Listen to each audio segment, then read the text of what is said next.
ए बाटे पे जोहार करा थी मैया।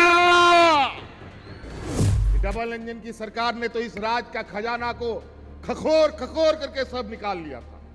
एक नया नहीं बचने दिया इस राज्य के खजाने में। जहां इनको सरकार से बेदखल कर दिया गया, चुनाव में हार गए, वहां पर एन केन प्रकार सरकार गिराओ, विधायक खरीदो और सरकार बनाओ, यही काम में लगा रहता है लोग, और कोई काम नहीं। देश जाए भाड़ में, राज्य जाए डूब, लेकिन अपना सरकार बने रहना चाहिए। और हमने कहा हमारा पैसा वापस करो, हमारा यहां गांव देहात खेत खलियान से जो कोयला निकाले हो उसका पैसा दो बहुत जल्द, 2-3 दिन के अंदर। और संभवतः अभी सरकार आपके द्वार के अंदर में भी 18 से 20 साल की बच्चियों को सम्मान योजना में जोड़ने का काम किया जाएगा।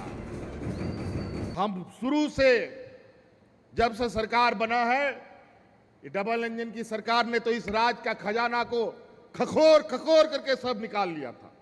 एक नया नहीं बचने दिया इस राज्य के खजाने में, बल्कि राज्य को और कर्जों में डुबा दिया।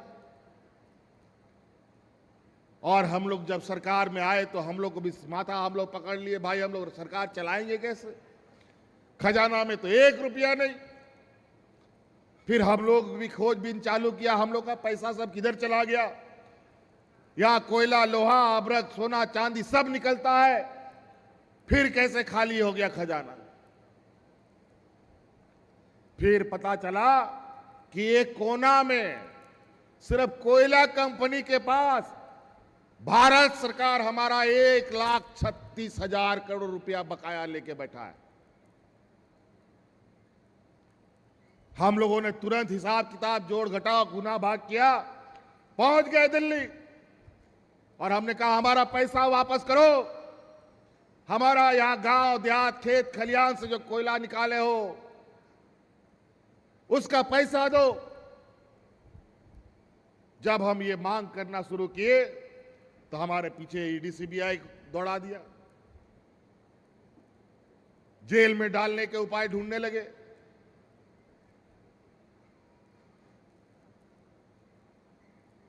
थोड़ा बहुत पैसा दिया, उसके बाद वो पैसा भी बंद। और आखिरकार अभी हाल फिलहाल में सुप्रीम कोर्ट ने ऑर्डर दिया है कि इस खनन कंपनियों से राज्य सरकार पैसा तस्वीली कर सकती है,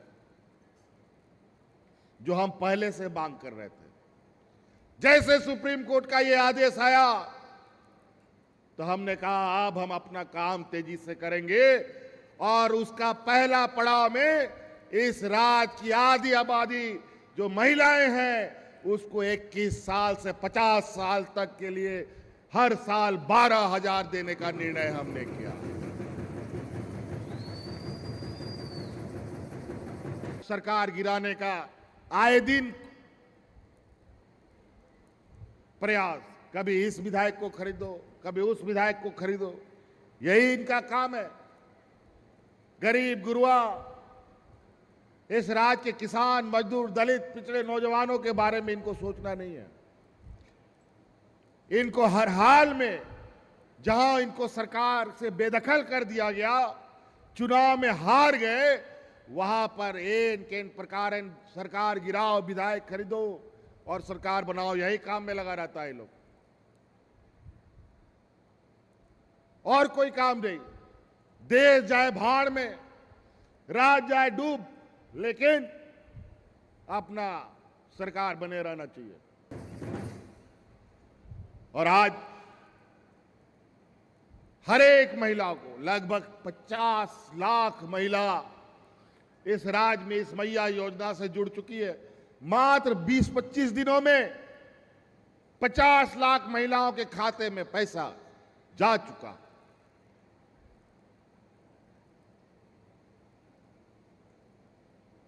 अभी जो भी आज जिसका 21 साल हो जाएगा उसको आज पेंशन मिल जाएगा, जो कल 21 साल की हो जाएगी उसको मिल जाएगा, और जब 50 साल के ऊपर हो जाएगा तो वृद्धा पेंशन तो मिलवे करेगा।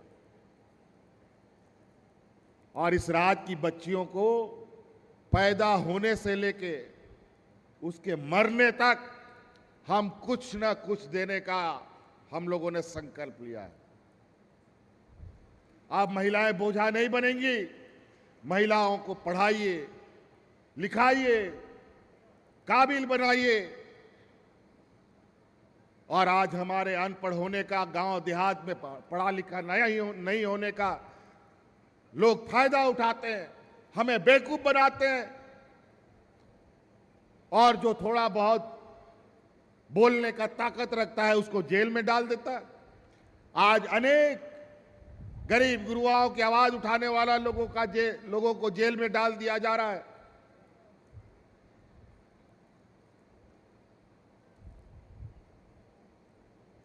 इसीलिए हमारी इन बच्चियों के लिए, महिलाओं के लिए सभी चीजें, और उसके बाद जैसे हमारे मंत्री जी ने कहा, आदरणीय रामेश्वर राव जी ने, हर इंसान का एक मूलभूत जरूरत है, रोटी, कपड़ा, मकान। ये तीन चीज के बगैर कोई इंसान ठीक से नहीं जी पाता है। और रोटी, कपड़ा, मकान हर गरीब को चाहिए और हर अमीर को चाहिए। भले वो 10 मंजिला 20 मंजिला का मकान हो, चाहे वो झोपड़ी हो, चाहे वो टाई सूट बूट हो, चाहे तन ढकने के लिए एक साधारण कपड़ा हो। इस 22-24 साल के कार्यकाल में हम एक साल के लिए लगभग 13-14 महीना के लिए हम मुख्यमंत्री भी थे। उस समय भी हम लोगों ने मुख्यमंत्री का कुर्सी हुई डबल इंजन से छीन कर लिया था और उस समय हमने ये योजना चलाया था कि इस गरीब लोगों को साल में 2 बार हम कपड़ा देंगे, और मिला भी था। लेकिन फिर हमारी सरकार चली गई और ये तन ढकने का जो योजना था उसको फिर से इन लोगों ने बंद कर दिया।